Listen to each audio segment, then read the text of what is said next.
पीढ़ी अमरनाथ की अमर कथाओं सुनने हैं त्रिपुरार। और उत्तराखंड में लगाया सने वो चले हैं वो त्रिपुरार, लगाए आसन भारी जहाँ पे मात कुपारी, लगाई आसन भारी वहाँ त्रिपुरार कुपारी।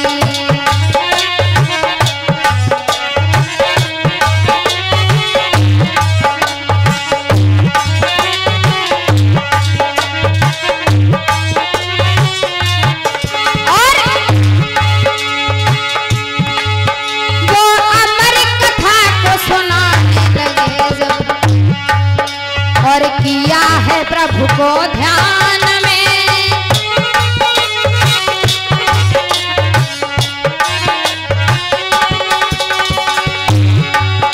वो अमर कथा को सुनाने लगे जब किया है प्रभु को ध्यान में। और आसन दे के भोले बाबा सुने हैं वो त्रिपुरार में, आसन दे के।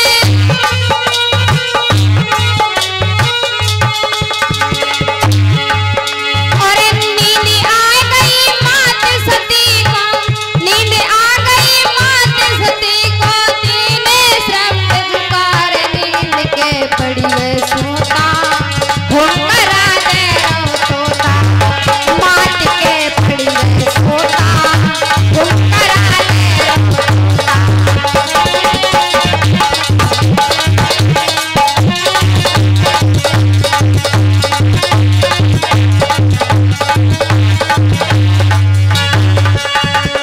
महाराज भगवान भोले बाबा कथा को जब सुनाने लगे हैं, इधर मैया पार्वती हुंकरा जब तक जागती रही तब तक जागती रही, लेकिन इन्होंने क्या किया है, हुंकरा देती रही इनको देते ही देते, सुनते ही सुनते कथा को नींद आ गई। जब नींद आ गई तो उसी वृक्ष पर एक तोतनी का घोंसला रखा हुआ था। उस तोतनी के घोंसले में जब इन्होंने कथा का प्रारंभ किया था तो वो कोई बच्चा नहीं था, सिर्फ अंडे के रूप में था।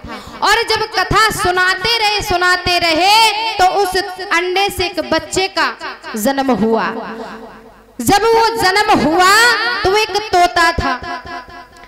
मैया पार्वती हुंकरा देती रही। जब वो बच्चा थोड़ा सा बड़ा हुआ तो उसने अपनी आवाज से हुंकरा देना प्रारंभ कर दिया। मैया पार्वती तो सो चुकी थी, लेकिन कथा मैया पार्वती ने नहीं सुनी, उस तोते ने कथा को सुना। जब सारी कथा को सुना करके कथा विराम कर दी है, कहने लगी पार्वती, ओ पार्वती। उसी समय पार्वती तो सोई हुई बैठी थी, तो भोले बाबा ने विचार ये किया है कि जब ये सो रही है तो मुझे हुंकरा कौन देता रहा और इस कथा को कौन सुनता रहा। उसी समय महाराज देखा क्या है कि तोते ने विचार ये किया कि अगर मैं जहां पर ज्यादा देर तक टिका तो शायद है ये भोले बाबा मुझे मार देंगे। क्यों मार देंगे कि ये अमर कथा थी और अमर कथा आज मैंने सुन ली है, इसका मतलब मैं अमर हो चुका हूं और मुझे मारने वाला तो कोई पैदा नहीं हुआ, लेकिन ये मुझे मार सकते हैं। इधर भोले बाबा पार्वती को जगा रहे, कहने लगे उठो, तुमने कथा को तो सुना नहीं है और सो गई। ऊपर से बीच में आवाज दे देते